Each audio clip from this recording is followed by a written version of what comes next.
Bom, já que a gente está no ambiente aqui da polêmica, querem mais uma pitada, mais uma pimenta no debate a respeito de liberdades e de escolhas? Vou dar agora.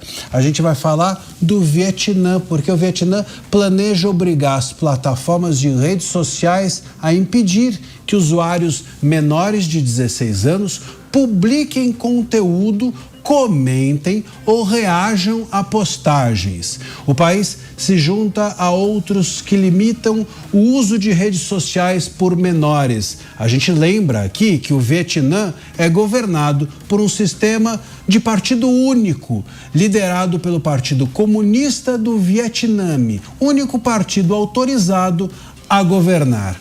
Olha quanta democracia, não é? Claro, então agora eles não querem mais que as redes sociais sejam ambientadas por jovens. E aí, vocês acham que isso é uma medida... Bom, acho que aqui no Brasil a gente está louco para importar isso, né? Agora, o ponto é, será que a gente vai importar também o resto que tem lá no Vietnã?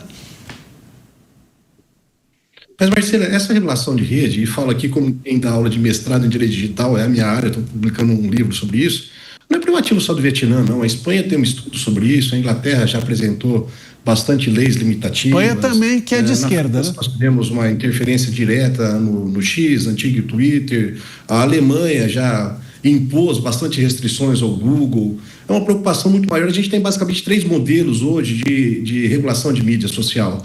O modelo americano, que nada interfere, que tem a liberdade plena e que muitas vezes coopta, inclusive, pedofilia ou coisas assim, dizendo eles que fazem parte da liberdade de manifestação de opinião, devendo ser punido no segundo momento. O modelo chinês, o modelo comunista, que nada pode, que tudo é controlado, e o modelo europeu, que é um modelo intermediário, um modelo que tem uma certa regulação mais relativizada, mas sim uma regulação. E essa preocupação com o acesso de adolescentes e crianças em rede social é algo que precisa ser discutido, não necessariamente limitado como o Vietnã pretende, como outros países da Europa já o fizeram, mas precisam sim ser discutidos, e nós fizemos aqui de afogadilho no nosso famoso Estatuto Digital da Criança e do Adolescente, quando aquele influencer Felca fez algumas denúncias, no que a gente chama de legislação simbólica, o governo e o Congresso, quase 10 dias depois, publicam esse Estatuto da Criança e do Adolescente, que é muito digital, que é muito mais simbólico, muito mais principiológico do que efetivo. Traz muito mais normas de perfumaria do que coisas que sejam efetivas de proteção. Quero ouvir o Mota. Censura é uma das desculpas mais clássicas usadas pelos apologistas da censura, da nova censura, é a proteção das crianças e jovens. Muitas medidas parecidas já foram propostas em países europeus. Eu não me lembro agora qual foi o país, mas há poucos dias atrás um país da Europa aprovou uma medida de registro. Enfim, são coisas que tentam acabar, coibir, controlar a liberdade de expressão. As desculpas são sempre excelentes para proteger contra assédio online, proteger contra uma série de coisas ruins, de crimes digitais.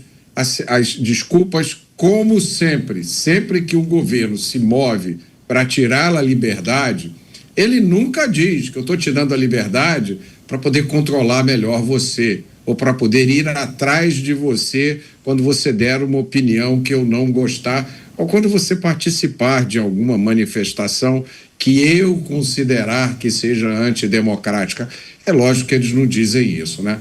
Eles dizem sempre que é para proteção das minorias, proteção das mulheres e agora proteção das crianças e jovens. É mentira.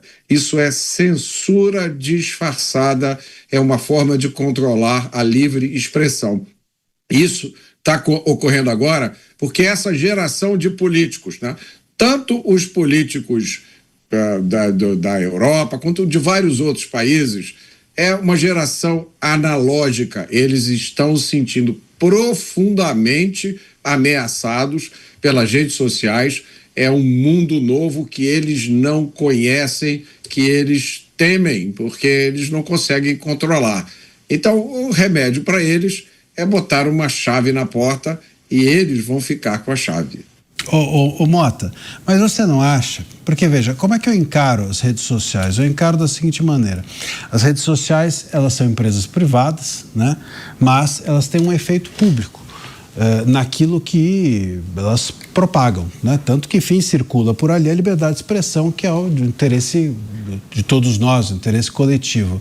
Nesse lugar, você não acha que o Estado pode meter a mão e dizer, olha, isso aqui funciona como faz, por exemplo, com outras coisas? Você pode assistir esse filme ou não, você pode beber ou não pode, fumar ou não pode, etc., a partir de certa idade? Eu acho que alguma regulamentação é inevitável. É impossível a gente impedir o Estado de interferir com a nossa liberdade. Mas eu acho, Marcília, que a responsabilidade principal pela proteção das crianças e dos jovens é dos pais. Essa responsabilidade eu não delego ao Estado. Então, não faz muito tempo, foi aprovado, eu acho que foi em São Paulo ou foi no Congresso Nacional, não me lembro, a lei proibindo o uso de celular em sala de aula, porque o uso de celular em sala de aula é maléfico. Quem decide isso sou eu. Eu educo os meus filhos da forma que eu achar melhor. Eu tenho a responsabilidade de dizer o que eles podem ou o que não podem fazer. O Estado pode entrar nisso de forma subsidiária, não tirando o meu papel. Então eu posso achar que é importante que o meu filho fique com o celular na sala de aula para poder falar comigo em uma emergência. Eu posso achar que isso é fundamental para ele. Quem é o Estado para decidir no mesmo lugar? Então, o que nós estamos vendo nessa situação e em outras, inclusive isso é articulado com toda a clareza. O representante do Estado, do Ministério Público, eu me lembro de uma frase de uma promotora de justiça do Ministério Público Federal, e é uma declaração que ela deu alguns anos atrás, dizendo que as crianças não pertencem aos pais. Bom, a conclusão óbvia é que pertencem ao Estado. Então, eu rejeito essa interferência do Estado. Eu acho que o Estado tem uma atuação subsidiária, mas não cabe ao Estado decidir o que os meus filhos podem ou não ver nas redes sociais. Quem decide isso sou eu, são os pais. Para um governo que fala os nossos criminosos, falar as nossas crianças e regulá-las todas não é algo muito longe.